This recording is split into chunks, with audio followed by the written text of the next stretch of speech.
Welcome to the Jungian Anthology Podcast, analytical psychology seminars from the C.G. Jung Institute of Chicago. Go I know not whither, bring back I know not what, with Lois, Ph.D. This episode is part 1 of the series The Psychology of Fairy Tales. Marie-Louise von Franz said, "Fairy tales are the purest and simplest expression of collective unconscious processes. They represent the archetypes in their simplest, barest, and most concise form, and afford us the best clues to the understanding of the processes going on in the collective psyche." This series examines the psychological richness of the fairy tale.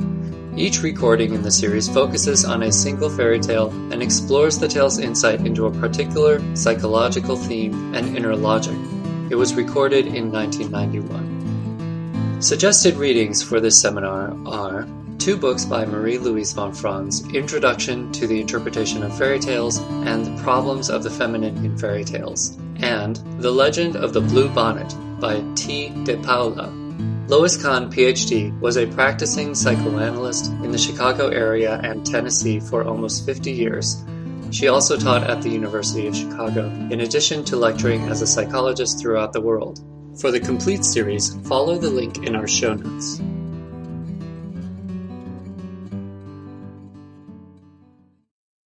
And so I'd like to invite you now to fly away with me on the wings of imagination. Once upon a time, there was an unmarried king. And he had his whole cadre of archers. And they would go out into the woods and they'd hunt and so on and so forth. And he had a very favorite archer by the name of Fido. Because Fido could shoot like anything. You don't have to keep your eyes closed. If you want to, you can, but you can look around if you wanted to. Anyway, so because Fido was able to hit the mark so well, the king really liked him the best, or loved him the best of all of his archers. So one day it happens that Fido was out in the woods and he shoots his gun and he hits a dove. And she goes kerplunk out of a tree, lands on the ground, and he's bagged another one. And so he's about to pluck off her head to shove her into the bag, and she says, oh, please, don't tear off my foolish head. Take me home and put me on your windowsill. And when I start to get sleepy, tap me sharply with your right hand, and I will see that you have nice riches. Well, he says, this is weird. And I don't think this has happened before, that a bird is talked to, with a human voice. So let's follow it through. He was really a brave one. So anyway, this happens. He takes her home, puts her on the ledge, and she starts to get sleepy. She tucks her head underneath her wing, and he goes thunk, and she falls to the floor, and guess what happens? The most beautiful woman. She is so beautiful that nobody has ever been able to describe such beauty. It's gorgeous.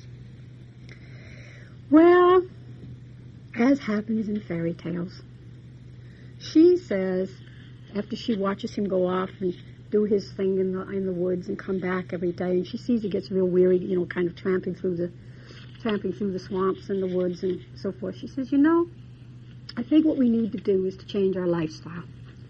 And so what I think you should do is try to get as much money gathered together as you possibly can and bring it home. So he goes about and he duns money out of his colleagues and his fellow archers, and he goes to the bar and takes up a collection. He finally comes home and he's got something like about $200. And so she says, now I want you to take this money and go to the bazaar. And I want you to buy the finest silk threads and bring all the different kinds of colors. So he does as he's told. And then she says to him, when he gets home that night, she says, now it's very important, because of course they've been married. I forgot to mention that. They're not just living together. In fairy tales, they do get married. Anyway, she does say something. I forgot to tell you this before they got married. She says, now, you have known how to win me. Now, learn how to live with me. You shall be my my chosen husband, and I shall be your God-given wife. That's a heavy-duty scene. Anyway, they marry and they live a very quiet life, as I say, and then she suggests, that they need to change their lifestyle, so he goes and borrows the money and brings it back, and he fetches the thread from the bazaar, and then she says, all right, now, dear husband, be of good cheer, pray to God, and lie down to sleep. The morning is wiser than the evening. So he does as he's told. And she goes out into the porch. She calls the genies out of her wonderful box or book or whatever it is, and they weave the most beautiful tapestry. Now, mind you, nothing's ever done just in moderation in fairy tales. It's got to be the most, because that suits me just well. I like that kind of language. So this most magnificent tapestry. So she then sends him the next day to the bazaar, and she says, now look, you take this tapestry to the bazaar, and you sell it. But don't you put a price on it. You take the money that's offered to you.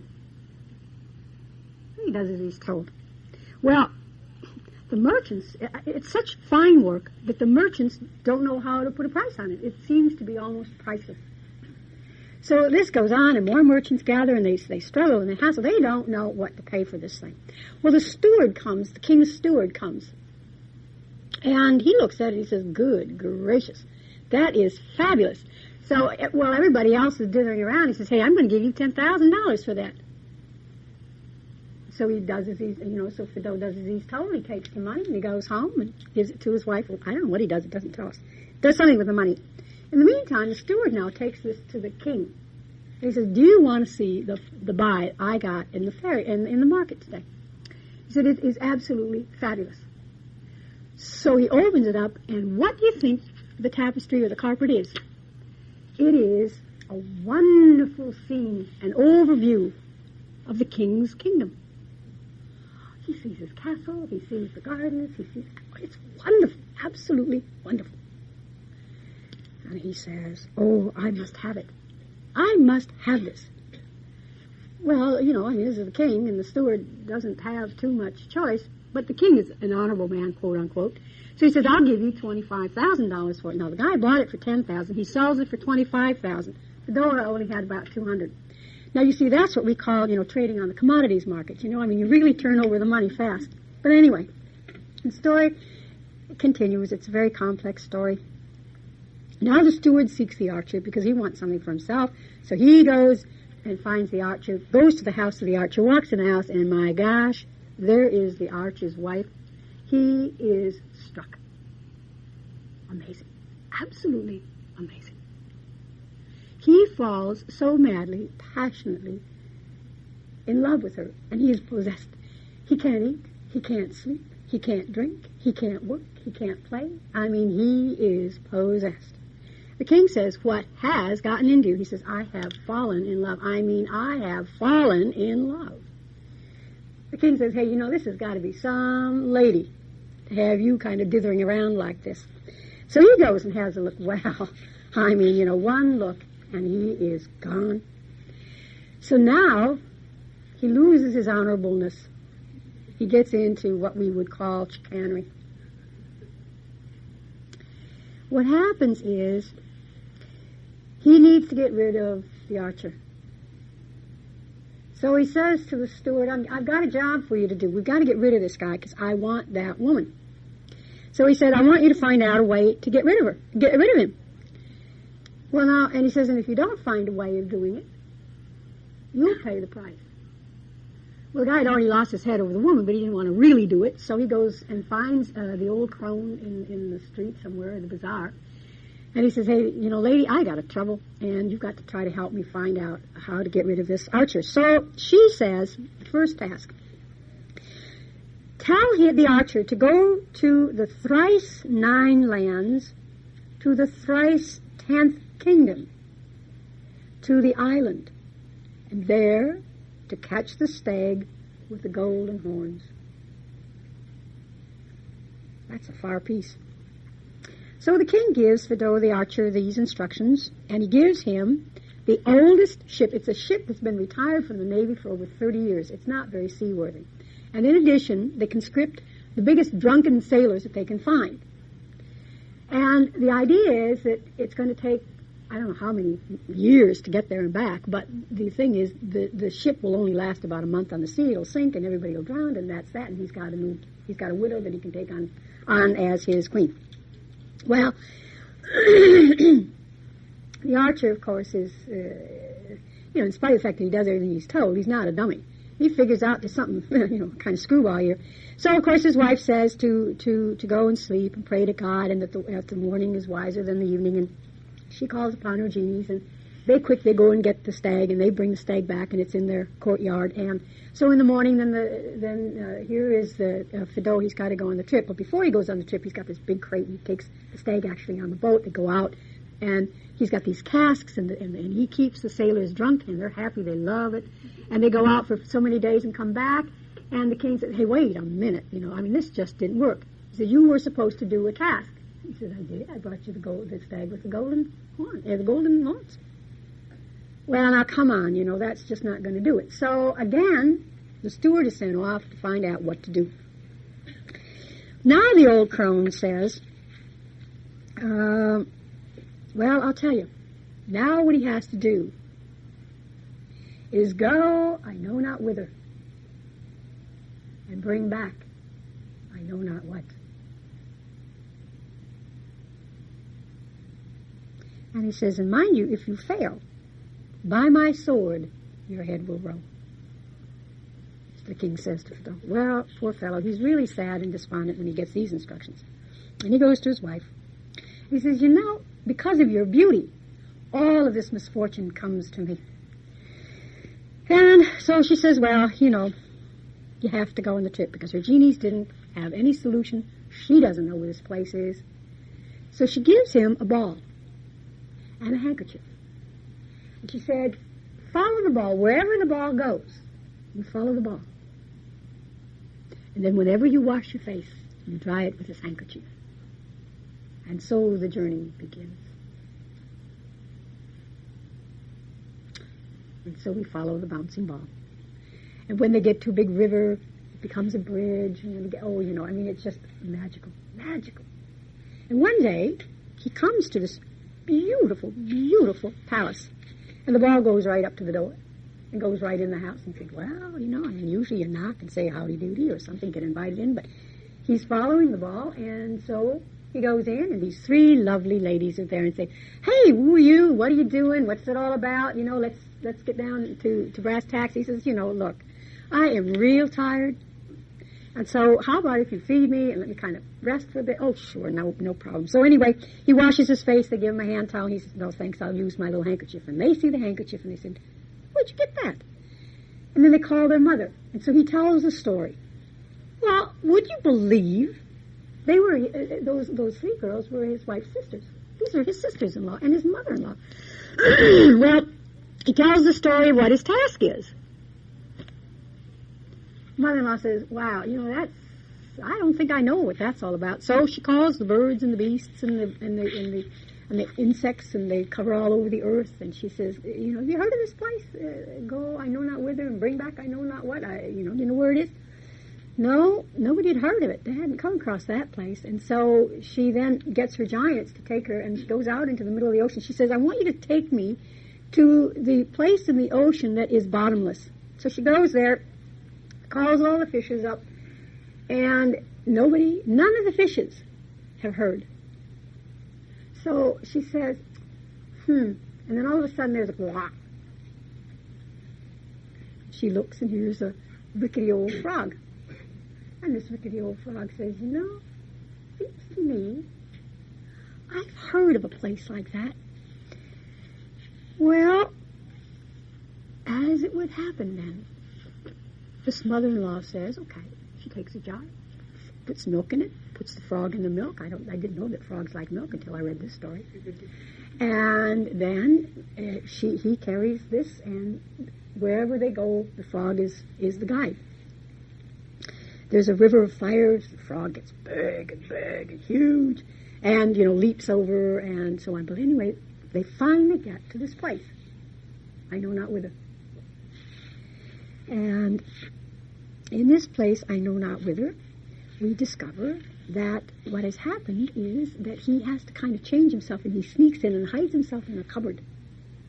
Because the frog says, that when you get inside, don't be seen, but you watch and hear everything that goes on. And then you do exactly what happens. Well, he hides in the cupboard. It's all dark. As he goes into this kind of cave, it's all dark. And so, what happens is, these two old guys come, and they clap their hands, and they say, Smut Rusm, feed us, and bring us some drink. A wonderful crystal chandelier comes on, and there's a beautiful banquet table, and these wonderful wines, and these old guys sit there, and they slurp it up, and, they kind of chatter back and forth. And then they leave, and everything disappears. So, Thibault comes out, and he says, Smut Rusm, I want a banquet. And lo and behold, the crystal chandeliers and the whole thing happens. So then he says, well, I'll tell you, why don't you come and work for me? And he says, but first sit down. Let's kind of talk here. So he says, have some food, have some wine. Now, there's nothing that he can see. But he sees the glass being lifted, and it's the invisible man. And he sees the food being disappeared, and they sit and they talk, and they have a nice time. So he said, well, why don't you come on and you work for me? And he says, I'm really a pretty pleasant fellow, and it'll be kind of fun. He says, I've been working for these guys for 30 years. Not once have they offered me a drink. Not once have they asked me to sit down. I think I'm going to change jobs. And so he says, I'll go with you. Let's go for it. Okay, so away they go. They pick up the frog, and away they go. He takes the frog back to the mother-in-law with the milk, and then he and Smut Rusm go. And he says every once in a while, because he can't see anything, he says, Smut Rusm, are you with me? Oh, yeah, not to worry, I'm with you. Finally, at the end of the day, he's walked a long time. He says, I am really very tired. I have to rest. So he says, okay. He says, if you're so tired, why didn't you tell me that? Like this, they're gone, I'm just gone with the wind. Then at one point, Smut Rusm says, they're flying over the ocean. He says, wouldn't it be a neat place? Let's just stop here, and we'll have a golden arbor. I'll make you a golden arbor, and you just stop. And then I'm going to tell you what happens. And this wonderful golden island appears. And he says, I'll tell you what. Pretty soon, 3 merchants are going to come. And when these 3 merchants come, you give them a banquet, and you wine them and dine them and make them happy and make merry. And then he said, you trade. They each will have something to give you. You trade, but you have to get all the 3 things together, and you trade me for all those 3 things. And he says, don't worry, I'll come back. Now he's being a trickster. So he goes. And so and he goes along with this whole thing, and pretty soon these 3 ships appear, and these 3 merchants come, and the whole thing goes on, and everybody gets regaled, and it's just a delightful banquet. They're having a wonderful time. And the first merchant has a beautiful box. He says, I would like to have your magic here, so I'll trade my beautiful box. He opens up this beautiful box, and the most incredible garden appears with rare flowers and rare birds, and it's just incredible. Whew, everyone is really impressed. It is awesome. He closes the box, and everything disappears. The next merchant says, well, I've got a magic hammer. He tapped the hammer once, and there is a battleship. Sailors, guns, cannons, everything ready to roll. He taps it 100 times, and there's 100 of them. He hides his axe, and everything disappears. The third merchant has a horn, and he really believes in blowing his horn. So he blows the horn, and what do you think appears? Wonderful land army. He's got the infantry, the cavalry, the cannons. I don't think they had paratroopers in those days. So there they are, and then he blows the horn from the opposite end, and everything disappears. Well, Thibault says, I'll tell you what I'll do. You give me all of these 3 things in exchange for my servant. Fine. Exchange takes place. And his servant goes off, Smut Rusm. And this wonderful banquet they have the banquets on their ships, and they're sailing away, and then the first thing they call for the servant doesn't appear. Well, of course, obviously he's gone. Well, the merchants think they've been tricked. They're kind of sad. They're real upset. And they kind of get angry for a while, and then pretty soon they just kind of sail along and carry on as usual. Well, now what happens is, finally they get home.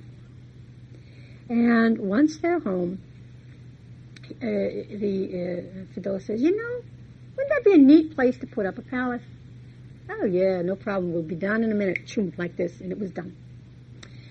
And, but before we get into what happens next, I have to tell you, meanwhile back at the ranch, when he's out trying to find he doesn't know what, where, and he doesn't know what, meanwhile, the king calls the wife in, and he says to her, well, I want you to be my queen. And she says to the king something, and I better read it to you because it's very important. She replies, where has it been seen? Where has it been heard of to take a wife from her living husband? Although he is a simple marksman, he is my husband. And the king says, you submit of your own free will, or I will use force. Today we call it rape. And she smiles, she strikes the floor, and she turns into a dove and hides as a blue dove in the forest. Well, anyway, so now back to, bringing us up to date. And so she's in the forest waiting for him, and he comes home. This wonderful castle is built. He opens his box, and he has the most magnificent garden all around the castle. It's great. So he's sitting in the window, admiring his beautiful garden. And what do you think happens? A little bird flies in the window. Beautiful dove flies in the window, strikes the floor, and there he is. Gorgeous, gorgeous wife. And they are, of course, very happy to be reunited. Now, the next morning, the king wakes up. And he looks out, and what do you think he sees? A castle. In his territory? It's just not done. So he calls his army, and he calls his navy, and they do battle. But what do you think Fedora does? He goes tap, tap, tap. He has his navy. He blows his horn. He's got his army. They rout out the king. The king gets killed, and it doesn't take but a half hour or so. And you know what? They said that the people really liked Fedora and his wife. So they asked if he would be the king, and she would be the queen. Thought about it, and they thought, yeah, let's try it. It's a good deal. And I'm told they lived happily ever after. Now, I don't know for sure because that was the day I had to do the washing and I had to go away. This is a Russian fairy tale. Okay. Now, are you back in the land? When we approach the unconscious, it's like that, going we know not where, and we surely don't know what we're going to bring back. But it's a task many of us need to do or we lose our heads. Okay? We really do. This is part of what we call the individuation process.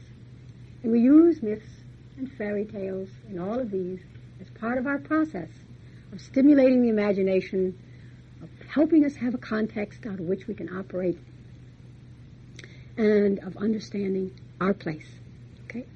So, now let's kind of differentiate between some of the things that we're going to be talking about, and then we'll get into the fairy tales more specifically. Okay? First of all, anybody have any questions? Yeah? I got lost at one point in the fairy tale, and that was... That's all right. Fedora did too. After he met the merchants, and the deal was,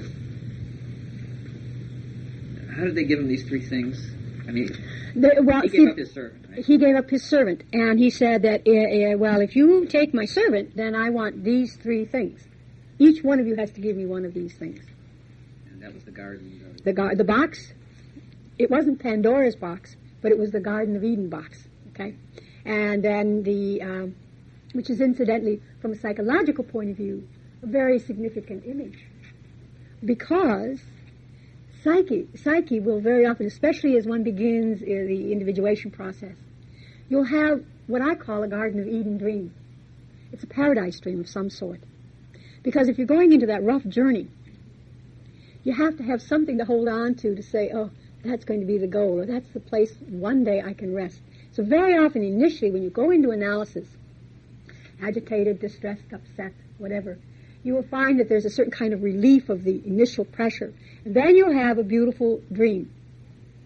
And that's your dream that you can retreat to when things get really rough, when you're dealing with your shadow, your negative shadow.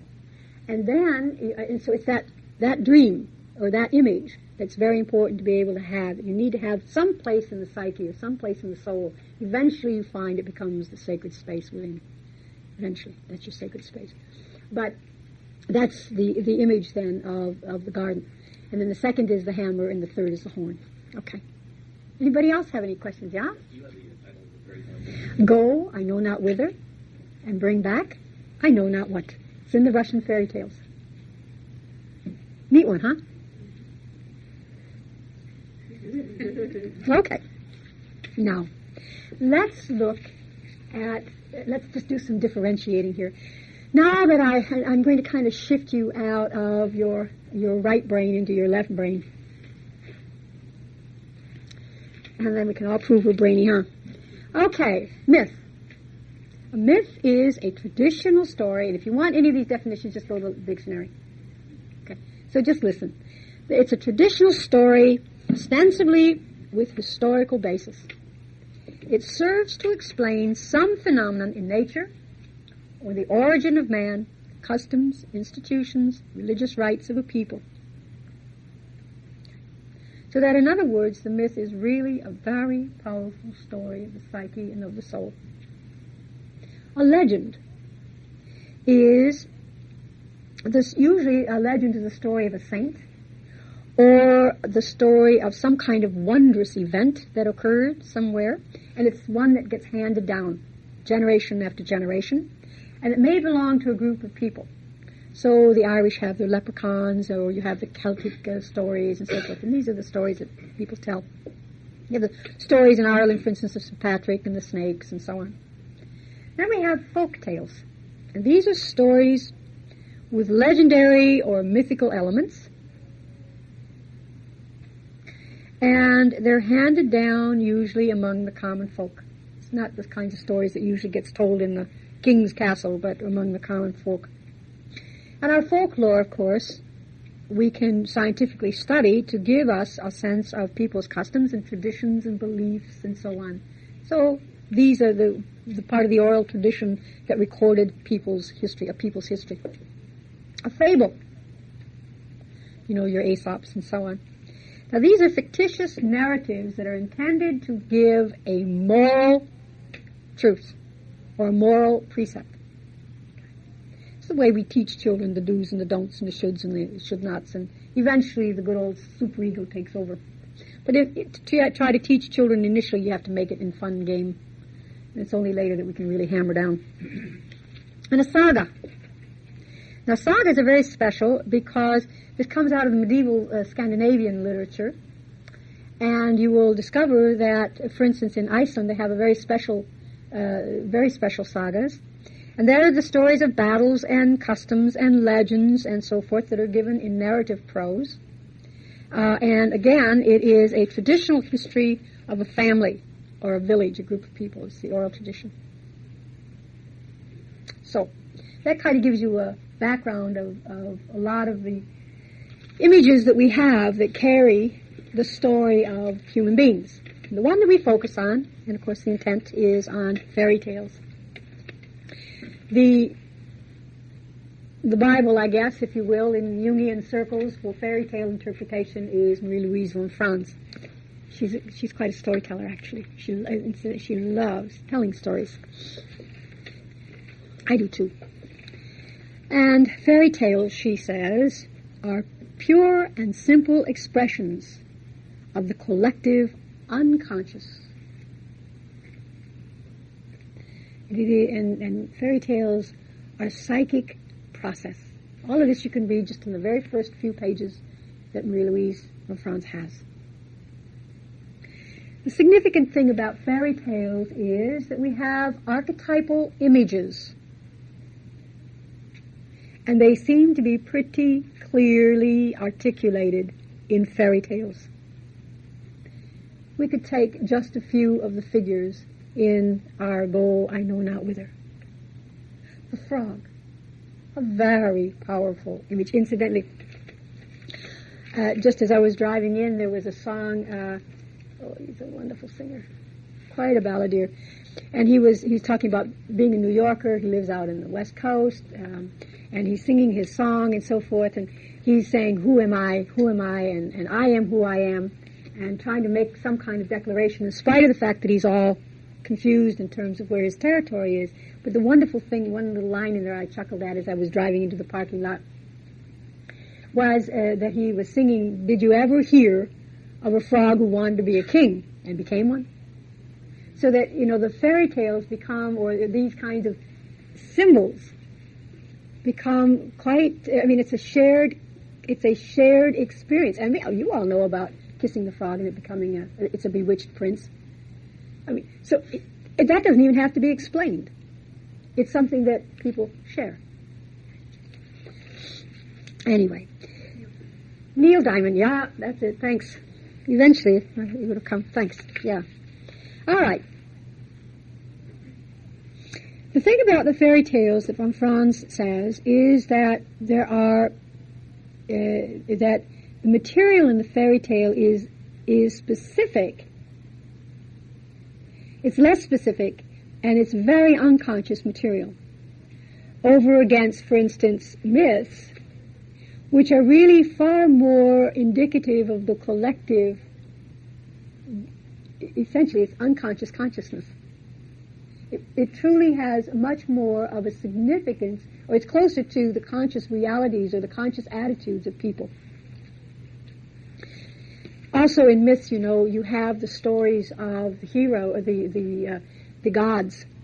Myths are very often involved with the stories of the gods or the godlike people, whereas in fairy tales they're just dumplings, or, sometimes they're even nerds, and sometimes they're very interesting, and, then you get the hero that he kills 7 flies and he's a big hero. I was just reading in Time magazine today that came yesterday, there is a folk hero, some killer, that because he eluded the sheriff and so forth, he's become a folk hero. Well, that's like killing 7 flies and thinking that you're a big shot. Anyway, the significance about the fairy tales is that, like dreams, they have their own explanation. And if you follow, there are very meaningful threads. And if you follow even further, you will find that the motifs will complete a particular story or a particular bit of information in terms of your own psychic process. Now, von Franz says that fairy tales, regardless of where they come from, anywhere in the world, no matter how many themes you have, how many stories you have, the bottom line is they are talking about the self. And of course, in Jungian psychology, we often use the image of the diamond as the image of the self, and the diamond that's wonderfully cut, and all these different facets, and all these different facets. And the more delicately it's cut, the more delicately we understand the unconscious, the more brilliant the light it gives off, or the more brilliant the fire, I guess. I don't know, I've never had one that brilliant. So, what it is then, is that the fairy tale will give us some aspect of the psyche that is relating to the self. Now, I'm assuming that most of you, at least from the faces, most of you are pretty familiar people to the Jung material. But let me just kind of give an overview real quick.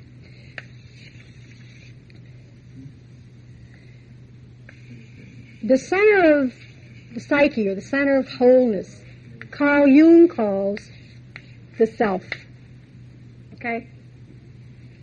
And as we develop consciousness, there's a thing that the bottom, the foundation is the self, and then as we develop consciousness out of the unconscious, out of this collective unconscious that has the basic instincts, we have the ego.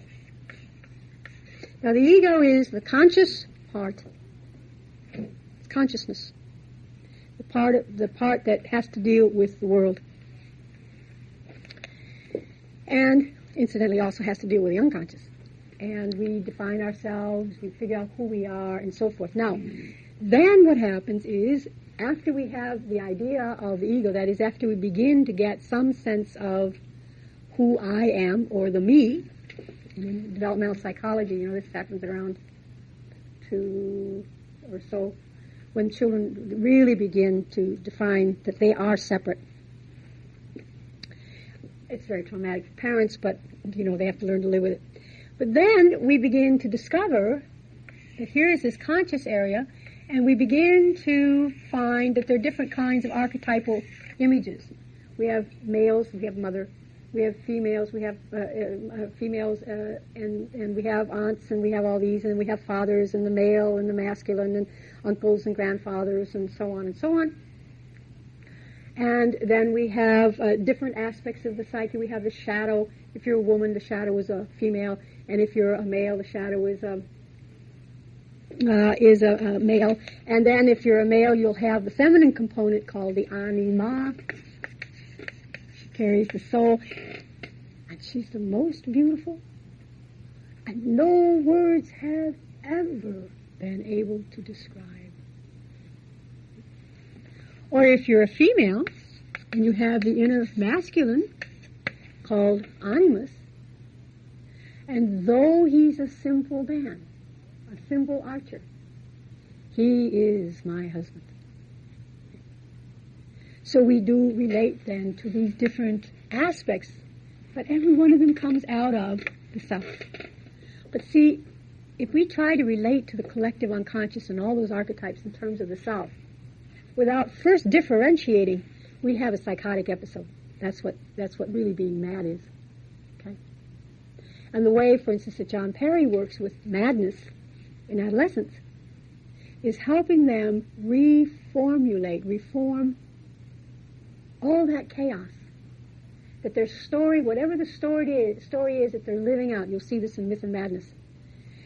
Whatever the story is, eventually they can find a way to stabilize, because every story not only tells you about the chaos and the trouble, but the solution. So, von Franz says then that fairy tales tell the story of the self. Now, when I work analytically, people will bring in their dreams, and they'll have 1, 2, 5, 6, sometimes 10, 20, 30, but they'll have dreams in the week. And the most important thing to do is the way I approach, the way that I work with the dreams, and for those of you who do the dream workshop on Saturday, you'll discover this. But the way I work with the dreams is to kind of, for the week, is I take the whole week's dreams and kind of look at it as a chapter in an ongoing novel. I mean, I don't have to watch the soaps at all on TV. And nobody else does either. If they pay attention to their dreams, you've got really a drama going on each week. But each one then is, each week, usually what you're reflecting is an issue or a complex or whatever it is.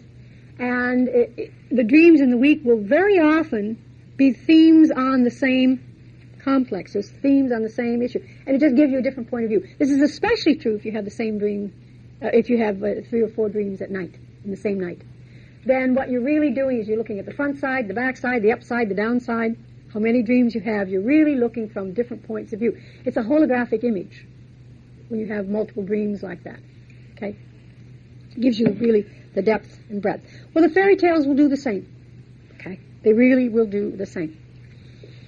Now,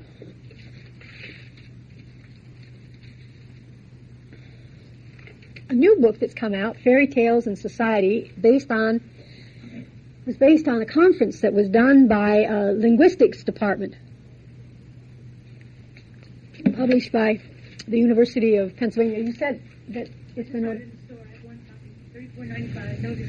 Is it so? Phew. Okay. Well, I got mine from this lady. But in any case, in there they talk about 3 aspects of dreams, of fairy tales. Sorry. The first is illusion. And illusion, that in the fairy tales, the events will develop and a pattern begins to form. Now, sometimes these sharply differ from our reality, or from the reality of the listener of the story, or the reality of the storyteller. And what this means is that somehow or the other, very often, what we need to do is to look at the fairy tale because it gives us a different perspective. It gives us a different point of view. If it's an illusion, and it doesn't come into our own spatial reality, we then have to look at it and see, what am I missing? The other aspect that they talk about fairy tales in society is allusion. Now, we allude to a body of material, and oftentimes writers will develop a story based on some kind of fairy tale theme. Ads are famous for that. We have, for instance, the paradise themes in myth and in fairy tales. And there's an ad, I think it just tickles my funny bone every time I hear it.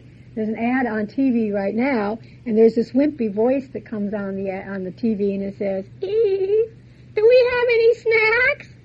And this woman says, "Oh yeah, we got raisins." And so, he ate these, and they're good, and it talks all about raisins, and then he says, "Oh gosh, are there any?" He says, "Oh, are there any more?" And she says, "Well, why don't you try this?" And hands him an apple, and crash, and thunder, and, it's like the world's coming to an end. And he says, "Oh, I think I'll stick with raisins." So, now it's alluding to a very archetypal theme. The theme, of course, of paradise. Then, of course, the other thing that they talk about in fairy tales and society is paradigm. The paradigm is a model, or it's an image, or it's a plan. And so they say, what they talk about in this are the paradigms of trying to describe and determine the kinds of behaviors in individuals, or the kinds of premises that a community will operate out of. What is the story that they're living? What is the fairy tale? What is the myth? What is it that they're living? Now, this is then a very basic overview of fairy tales. We can look at it as illusion, paradigm. We look at it as information that is telling us about the collective psyche.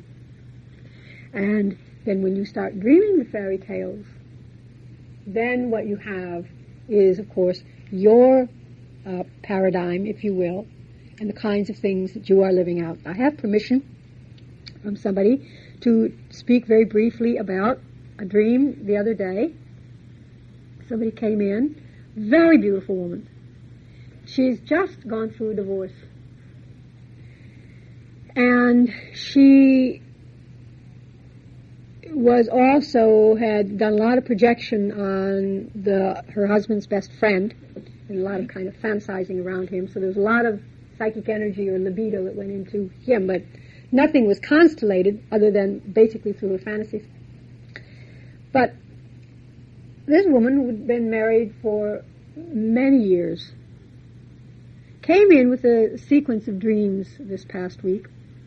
And in one of the dreams, there are lots of different things, but one of the major images in one of the dreams was that she was in this ballroom and dancing, and there was another man that she was dancing with, a little man, and he was dancing around in a circle, and basically he had his back to her. So she's kind of dancing, and supposedly in partnership with this man, but he has the back to her. That's one of the themes in one of the dreams. Then in another one of her dreams this past week, she was in a shopping mall, not in a ballroom now, but in a shopping mall, and things are going along, and there are these two humongous grizzly bears. They're not doing anything. They're standing there like any other person. And both of them have their backs to her. And then in another dream, she's going into a liquor store or into a store of some sort to do some shopping. And there's this nerdy guy, and he's kind of jumping up and down and stamping his feet, and he's stamping on this metal plate, and he's stamping and stamping, and he's just, creating this god-awful scene. And it's so bad that eventually what happens is he rams a pole under his chin, and it goes up, and people try to get out, and you know what that doesn't, give you a headache if you really get into that kind of situation. Well, okay, so there it is. Now she wanted to focus on her fantasy of this guy and that guy, and now she's angry because these two guys, one was a husband, one was a husband's best friend, and then they had a falling out because of her, and it's a wonderful situation to be in, for some women. And anyway, now these guys are out buddies again, and she's sitting in this house, and her whole life is up for grabs. Well, we began to look at the scene. Well, somehow or the other that reminds me of a story. And she said, oh, yeah? Well, we talked about it a little bit. And the story was, and I'm just going to finish this, and we'll take a 5-minute break, and then we'll come back and get into more material. And anyway, so what happened is that here's a woman who was the apple of the eye of her father's eye. And she is, as I say, an absolutely stunningly beautiful woman. And so she was Daddy's darling daughter, and then got married and was her husband's darling daughter, or wife, or whatever role she played.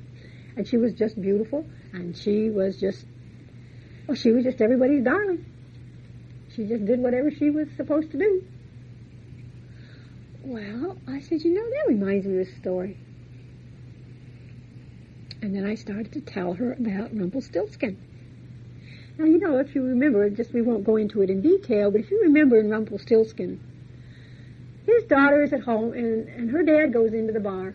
And everybody's, hauling out their pictures and talking about their grandchildren and about their kids going off on their Rhodes Scholarship and who's doing what and who's made out what kind of money. This guy he's only got a daughter at home, but she's beautiful, and so everybody's bragging about all their kids' accomplishments, and he hasn't got anything to talk about, and so he creates his own fantasy. He says, hey, listen, you got nothing on me. I got a daughter at home, and she can spin gold out of flax. Oh, yeah? Well, everybody talks about this, that's pretty awesome, and everybody buys him a drink. He's a big shot and doesn't think anything more about it, and the word comes to the king, and the king says, hey, I got to have that in my tower. And so he gets her hauled off to his tower, and he says, okay, here's a room full of flax. By the time the cock crows, I want some gold thread. You say, I can't do a thing like that. I mean, your old man said you could in the bar, and you don't do it, you lose your head. Well, she sits and laments, and then this funny little guy comes in, and he says, ho, ho, ho, I got a secret. And so he's willing to do this for her, but she has to give him the rings. No problems. He gives the rings. The next night, the same thing happens. Third night, the same thing happens, but now she hasn't got any jewelry. The first night she gave her rings, the next night she gave her necklace. She said, hey, this is my mom's necklace. She wants to keep her head, she gives up the locket. So the next day, then, she's got nothing left. She's got nothing left. Nothing is left. So he says, all right, I'll tell you what, I'll make a deal. You give me your firstborn. Well, for gosh sakes, the girl's not even dating yet. So, to think of it that far in the future, when she's got to worry about her head in the morning, piece of cake. So she says, sure, no problem. Well, as luck would have it, she gets out of her captivity, and she's walking away, and here's this prince. He sees her, and he says, I have got to have her. And so they get married, and in 10 months' time, because in those days everybody didn't have babies before 10 months' time after they got married, so in 10 months' time they have a baby. The baby gets to be a year old, and what do you think happens? This little guy shows up, and the story unfolds. She says, look, it'd be pretty hard to give up my baby, all my potential. So what happens is, he says, all right, find out my name. Well, is it Tom, Dick, and Harry? No, it's not Tom, Dick, and Harry. I'll give you 2 more chances, and tomorrow night I'll be back. Because it was 3 nights he went there, 3 nights she has for finding the name. The story goes, the next night she doesn't know it. It's not Pete, and it's not Dick, and it's not Beelzebub. So, I don't know if that's a female name, but whatever. And then the third night, and so they're brainstorming, because, of course, she sent messengers all out, And they brainstormed to see, what. None of the names really sound right, and she's only got 3 chances now to save her baby. And so one guy says, I had a weird experience, way out in the woods, way out in the woods. And there was this weird little guy. He was dancing around in a circle. I couldn't see him, but he was dancing around in a circle around the fire. And he was doing this jig, and he was saying this thing, and he said, the one thing that I did hear him say is that she'll never be able to guess that Rumpelstiltskin is my name. And she thought, let's try it. So the next night he comes and she says, well, is your name George? No, he gets smugger and smugger. Well, is it, and she names a number, She says, well, is it Rumpelstiltskin? Well, he is furious. He jumps up and down and up and down and up, and he gets so furious that he stamps his foot through the floorboard, and he gets so angry, he grabs the other foot, and he just tears himself apart. Now, that sounds kind of familiar from those dreams, doesn't it? What do we have? We have this darling woman always having to do what, because she doesn't relate to her own inner reality. She didn't relate to her own inner animus, but was defined by outside male images. Okay. When she could finally name her own inner masculine, the power is from the outside. A lot of times people don't like giving up their power. They get kind of angry, and therefore they say, I'm going to have a divorce. That sometimes is what happens when they no longer have the power and or the control. Or when you change too much. Sometimes that gets pretty painful, when you change too much. Okay. Well, now, one of the things that our fairy tale, or that our story told us, is she said to her husband, well, what you need to do is you have to win me, and then you have to learn to live with me, and that's what we have to do in the psyche. But then she says, be of good cheer. Pray to God, lie down to sleep. The morning is wiser than the evening. And by that, of course, it means that when we go into the unconscious, whether in sleep or whatever it is, we bring up from the unconscious the wisdom. We have to trust that. Now, we can't trust the unconscious unless we know that there's order and organization.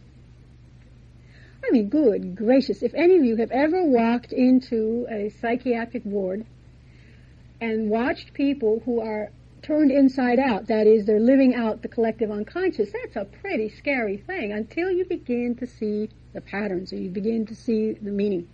It's like learning a language. If you go to another country, it's just nothing but a bunch of garbled sound. But eventually, if you begin to listen, you begin to see phrases and then words. And there comes a point, and you don't know when it happens, but like this, all of a sudden everything makes sense. You can understand what somebody is saying to you, or at least a couple of the words. Well, the same thing happens when we deal with the unconscious. And the same thing happens if we understand the structure. So by understanding the structure of fairy tales, also gives us tools to understand the structure of our dreams. It also gives us tools to understand the structure of the psyche.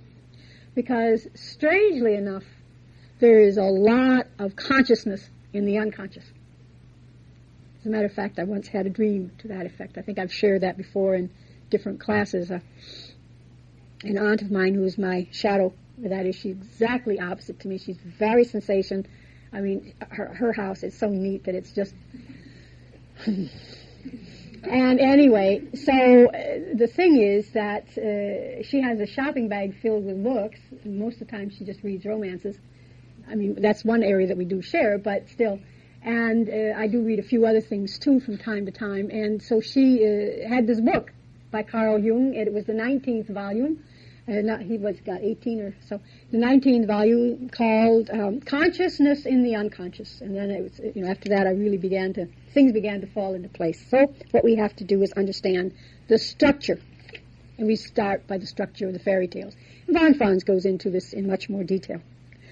First of all, In fairy tales, we find timelessness and spacelessness. Go, I know not whither, and bring back, I know not what. Now, many times I will explain this in class, in different classes, depending upon what class we're talking about. But one of the things that's very interesting is to note that fairy tales often compensate, as dreams do, for a conscious attitude. Traditionally, males are linear in time, and they're also very spatially oriented.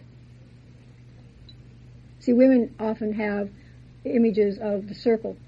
Well, there's no space there. It's just kind of it grows. Especially, women really know how that space grows and contracts and all kinds of things.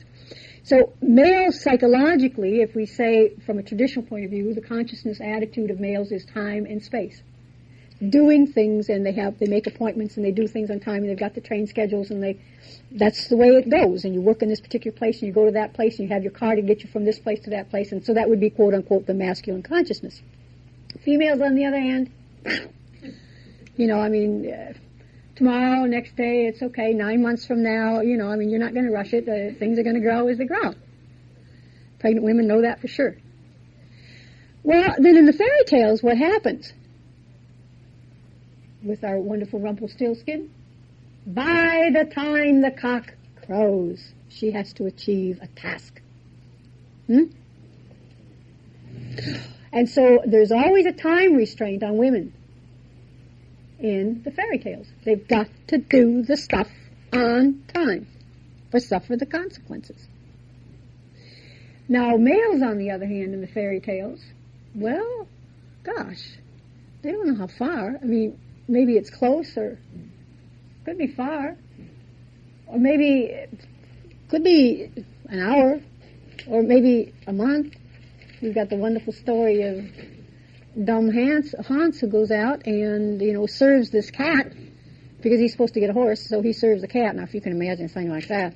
But in any case, he serves this cat, and he doesn't know whether it's for 7 days, or 7 weeks, or 7 years. He really doesn't know for how long he serves her, but the point of all of that is when he's at the end of his service, supposedly he's supposed to get his horse. Well, of course, at the end of his service, he goes home, and he says, well, how about my wages? And she says, oh, well, go home, and I'll send them to you. Well, that's kind of risky business, but in any case, he trusts her, and he goes home, and of course, you know the story. Big, wonderful horses and carriage and gorgeous princess, and because it really wasn't a cat, it really was a princess. But in any case, the point is he doesn't know. He doesn't know how long or anything of the sort. So we have to understand then that dreams will often be timeless and spaceless because there is nowhere in the collective unconscious. It is that ubiquitous kind of space or whatever. It is there always. It always has been and always will be. And oh, good gracious, it's really awesome. Then the second thing that we look at in fairy tales is the cast of characters. Von Franz says, count your people at the beginning and count them at the end. Sometimes you add a few, and sometimes you take away a few. Sometimes you have to complete something, and sometimes you have to kind of get rid of some of this excess. So it's always, keep track of your characters. And then she says there is what she calls the exposition. That is, it's the problem. It tells you what is the problem. What's the issue? What is it that provides the energy for you to be able to solve the story? What are the ups and downs? What are the ins and outs? What's the adventure? What's the tension as it builds? Then we have what von Franz calls, she was a Greek and Latin scholar, the lysis. That is, what's the end result? If you follow the thread all the way through, what's the result? Sometimes you have a happy resolution. Sometimes, because they live happily ever after. Sometimes you have catastrophe. She says in primitive stories, they don't seem to have an ending. It just peters out. But she says sometimes you'll have the stories where they're happy, they have a happy ending, and also a sad ending. I really can't tell you whether they lived happily ever after, because that was my day I had to wash clothes. She says with the gypsies, they'll say something like this, and I'm quoting right now from her book, and she says, they married and were happy and rich to the end of their lives. But we, poor devils, we're standing out here shivering and sucking our teeth with hunger.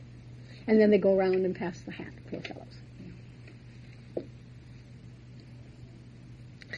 Now, when we go into the unconscious, or when we go into the fairy tales, and therefore into unconscious material, we bring material from the collective unconscious. We bring it from our own personal consciousness. As is with this woman. Her dreams reflected her reality out here. The dreams reflected, because no male was relating to her, they had their backs. The dreams relate to her particular psychology. That is, she didn't have, basically she was just kind of observing and walking through life right at this point in time. And the dreams reflect her archetypal base at this point, where she's operating from. And as we talked about it in terms of the fairy tale, that's really basic collective archetypal material. And so a fairy tale or a dream, you look at it from all these different points of view. Okay. So what we do then is we look at the symbolism. We look at the archetypal data. Now, what's an archetype?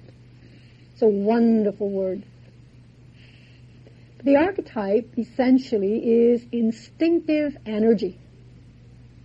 And it is energy that we don't, what does an instinct look like? We know what the behavior is like when we're acting instinctively, but we don't know what an instinct looks like. So all we can do is create an image. And we create an image in a symbol of some sort. Okay. I don't think we have a whole lot of time, but let me just show you, for instance, some symbols. These are some military patches. Here is a wonderful image, an archetypal image. Here we have a dragon. If you come to my house, you'll see lots of dragons in my windows, by my sandbox. I'm into dragons this year. And here's this wonderful sword. Represents consciousness, represents the ability to get one's kingdom. After all, didn't the once and forever king have to pull his sword out of the stone? It reflects our own inner kingdom. It's the ability that we have of protecting our space. It's the way of cutting the umbilical cord from the Great Mother. All different kinds of wonderful things get constellated around sword as an archetypal image. Or the dragon. You have to slay the dragon, you have to do all different kinds of things. Symbols and archetypal images. Archetypal images. All right. Now, whenever we talk about a tale, always remember, in spite of the fact that we may be able to translate it into some experiences of your own particular life, but we're always talking psychology. Okay? For instance, if you have a dream and say, well, that reminds me of such and such a person. Well, it may be, but it's still psychology. Don't ever try to think that when you dream a fairy tale and you are relating it to another person that it is in fact that person. Okay? It is your psychology about or constellated around that person. Now, how do we try to understand the fairy tales? We do it essentially through amplification. We get the image of the frog, or we get the image of the dragon, or we get the image of something or the other. We amplify. And then, of course, we interpret, and we interpret it through the psychological language. If you don't mind, what I would like to do is just very briefly, very, very briefly, share with you what amplification looks like. Well, that one would be too long. Well, that's all right. We'll just do a little bit of it. This is a military patch. And it's worn by the Aerospace Rescue and Recovery Service of the 39th Air Wing with the United States Air Force in Iceland. They have these helicopters. They're called the Jolly Greens. And they go out and they do rescuing. So on one shoulder, they have this patch that they call the pregnant angel. Okay? It's a wonderful image. And she's holding the world. And it says underneath, it says on top, the Aerospace Rescue and Recovery Service, underneath, that others may live. And then on this side, on the other sleeve, they have the Jolly Green Giant. So you've got the Great Mother and the Great Father. Now, amplification looks like this, and I'm going to read it so fast that it's just going to make your head spin, because I don't want to spend a lot of time about this. We have the shield here, and we think about the shield. We have the great round, which is the mother. Look at the colors. Every one of these things would be amplified. But let's just take one of the images, the Great Mother. Neumann explains the Great Mother is not simply a vessel. She is also the dynamic of life contained within it. So I can show you, for instance, in amplification, images of the Great Round. These are from very ancient civilizations. Can you see these? You see this in the back of Eric Neumann's book on the Great Mother. So we have these sculptures from the classical period, and they show the Great Mother as a container. Now here we have the banner, and at the bottom of the banner is a stylized flower and container. We have that in here also. And of course, each one of these is manifesting dynamics of life. Now, and also of warmth and so forth. The coloring we have now, we've got the yellow, we've got all this. Now we see. The elemental warmth seems suggested by the golden ray which pierces the dark sky and illuminates the Great Mother herself. But an even more important quality represented by it is the light associated with knowledge and understanding. These associations are reinforced by the wings of the Great Mother, giving her the unusual character of an angel. Angels also symbolize enlightenment, and they are messengers between heaven and earth. Our helicopter people are too, remember. But they are generally masculine, angels are. The presence of a feminine angel here has two important functions. It helps to emphasize the caring as opposed to the devouring aspects of the Great Mother, which would be death. These are life-giving people. And it deepens the integration of the physical and the spiritual. This is a highly appropriate emblem for a rescue team, and the men themselves seem to recognize its appropriateness, for they refer to the patch as the pregnant angel. The nomenclature itself expresses and recognizes the spiritual as well as the physical value of saving lives. And then we can go on and talk about that. But let's talk briefly then about the masculine. Again, this is just to illustrate amplification. The masculine figure on our patch certainly represents the principle of fructifying and so forth. He's the Jolly Green Giant, a modern image of vegetation and, incidentally, the trademark of the canning company. It is significant the squadron goes by the name of Jolly Green, an expression which is also applied to a type of helicopter used in rescue operations. Yet he shows the differentiation associated with even this emergent masculine, that is, he's closer to the Earth Mother, so still more primitive, but we see it from his garb. It is reminiscent of the Nemean lion skin which Hercules wore as a reminder of his first great labor. The enormous task of this half-god, half-man reminds us of the heroism of the men in the Jolly Green, snatching defenseless people from the jaws of death. So if it reminds us of the first labor of Hercules, that would seem reasonable.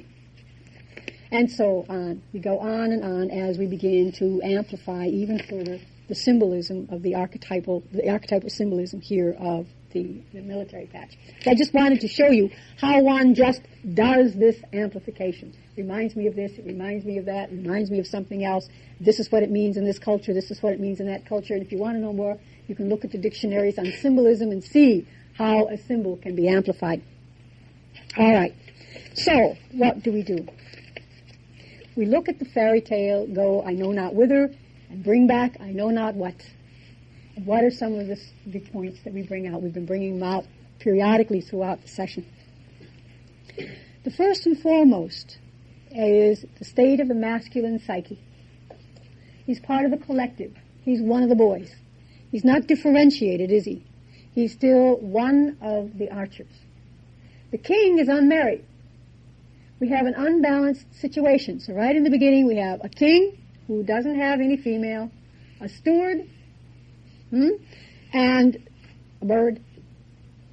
Not even the personification of the feminine. And so all the story portrays at this point in time is the primitive male, okay, who does the service to the king who's unmarried. In other words, he cannot create further. Okay, then we find this young man going out and doing his job, and suddenly coming across this wonderful image of the dove. Now, you all have associations with doves. We've got the peace dove. We've got the doves that are starving to death in Italy because of the snow. But here we have a particular kind of dove, and in his business, before he has the opportunity to kill her, she speaks.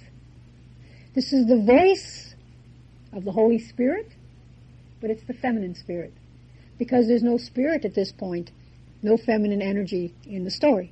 And so she has to be introduced. Now she's wounded, which says when you don't honor the feminine, she is wounded. It speaks very clearly to that. And then we find, the story says, she says, you take me home and put me in the window, which means she isn't caged. She has some freedom, and he has to trust that she's going to stay there. In other words, it's a trusting of this process of the unconscious images as they come up, as they belong to him. You don't have to possess it. You don't want to be possessed. So as she starts to move into her own unconscious, he gives her a sharp rap, and what happens? That's an initiation task. In her case, of course, she becomes personified as the feminine. Now, if you're going to be knighted, if any of you go to London to be knighted for whatever reason, one of the things that you're going to do is get the sharp tap of the sword on each shoulder. If any of you have gone through confirmation, you will get a slap on the cheek. Okay. It's always that bringing to consciousness. Okay. When you get when there is transformation, it's like, wow, something happens. Something really makes you attend, makes you take notice. Well, then what happens is this whole domestic scene, and we could go through that, and we could go through a lot of the different things. But I think what I really want to spend the last couple minutes, or just another minute, relating to is the one image. We do a little bit of amplification, the one image, where the mother-in-law, with her two big giants, her two jolly green giants, she takes Fedot to the sea, and it's the bottomless sea. There's no bottom. And she calls, because she's gotten all the land animals. Now, mind you, in the evolutionary scale of Earth, if one is an evolutionist and not a creationist, or one can be both, actually. But if you're an evolutionist, you remember that the sea is the more primitive. And the sea animals are usually more primitive, right? Because it was only afterwards that they crawled up onto the land, according to the evolutionists. So not only do you have to go back to the instincts and the helping animals, but you've got to go back to the depths of creation. Back to the depths of creation. And even then they don't know this place. I mean, this is too far back. Except this little frog. Now she's old and she's crippled and she does have a clock. Okay? But this bottomless place in the ocean. So powerful, such a significant place. Because the theme of I know not whither, it gets repeated again and again and again. He doesn't know where the ball is going to go. You don't know how far, because if it's a bottomless part of the ocean. So it's such a powerful theme that gets carried out throughout this story. He doesn't know what's going to happen when he takes this dove home. He doesn't know. He can't ask for anything in the market. He has to take what comes, you see. That's one of the most powerful and very difficult tasks in masculine psyche, in male psyche, if, you're going to be the stereotypic male who needs to be the hero and be in charge and have the sword, you can cut things, you can get right to the heart of the matter and all this. And to finally move into the place of the feminine means you have to sit back and you have to learn what a woman has to learn when she gets pregnant. You don't know what you're going to get. You don't know how long it's going to take. You have a general idea. And you have to sit and you have to trust that this single cell is someday going to be a very complex human being. Okay. So it's that process of sitting back and trusting. It's trusting the feminine. Okay. Now, women, on the other hand, if we were going to do this story in terms of feminine consciousness, then we would have to do the story about the adventure and the movement and the skill, you see, and recognizing that sometimes the skills, if we develop the skills too much, we get too animacy, and then we violate the feminine. Does that make sense? Okay. So before we run out of tape and time, I think I should kind of close here because I would like to leave it open if there are any questions with people, because this is a lot of stuff. And you probably have psychic overload, and I'll go home and have glorious fairy tales tonight, fairy tale dreams. Yes, ma'am? How about a lady who is over-identified with the masculine? She has too much animus. Is that she's possessed by the animus? What would her story be like? How would she find? She would have to redo the feminine, right? She would have to trust the feminine. And that is very hard. But it would be a different story frame for her because she's a woman, right? Mm-hmm. Yep. Mm-hmm. Mm-hmm. Because what happens is she's got some basic instincts to follow. So we have in the story of Psyche and Amour, you see, where she has to learn to trust the masculine, but she's also not to be unconscious. She's not supposed to just stay in that unconscious place. She's got to be more conscious. And when she violates the terms of the contract, you know, in that particular story, she's not supposed to look at her husband. You know, they come and have a great time at night, but she's not supposed to know it, you know. And so the thing is, when she looks upon his face and he wakes up, then, you know, her fairy tale, when she becomes more conscious, her fairy tale bubble breaks. And then she's got to go off on the labors, and she's got to do all different kinds of things. She's got to get into her own despair. And then in that process, she ultimately connects to the feminine. So you see that in the Psyche and Moore story. That's a very powerful tale of the feminine who's into the animus. And and she's into the animus because he's a mother's son. It gets very complex. I mean, we could take that story and take 10 days to work it out. Yeah? In the tale you told, what image comes through to designate the self in all of that material?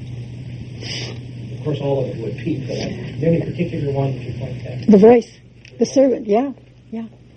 Because when he relates and invites that servant, quote-unquote servant, he never sees it. We never do see the face of the self. If we do, that's insanity. That's madness.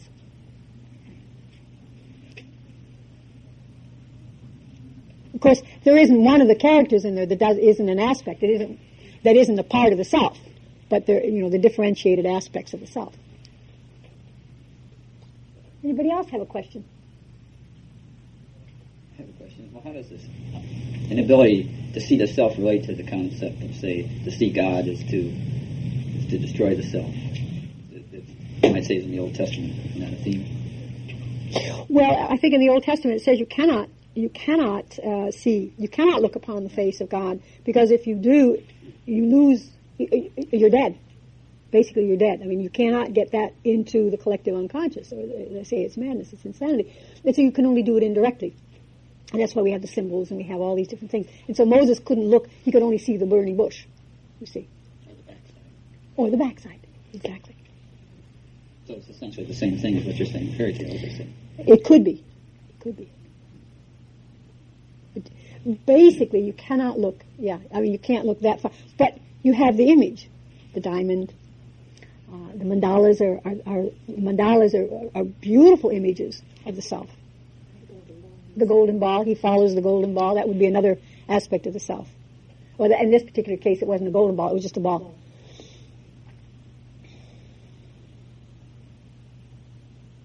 Are you saying that no one can look at his own face again?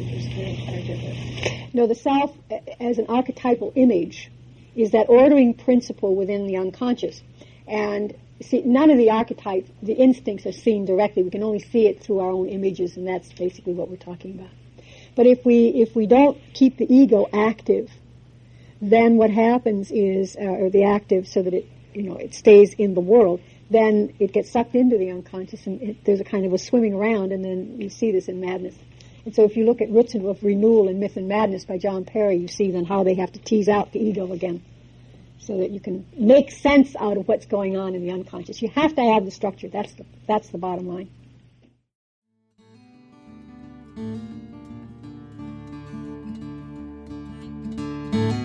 This podcast is distributed under a Creative Commons Attribution, Non-Commercial, No Derivatives license. Share it all you like as long as you maintain the attribution to the speaker, but please do not change it or sell it. If you like this episode, tell your friends about us or leave us a review on iTunes. For more information about classes, training programs, videos, audio, this podcast, or to find a Jungian analyst near you, visit our website, www.jungchicago.org.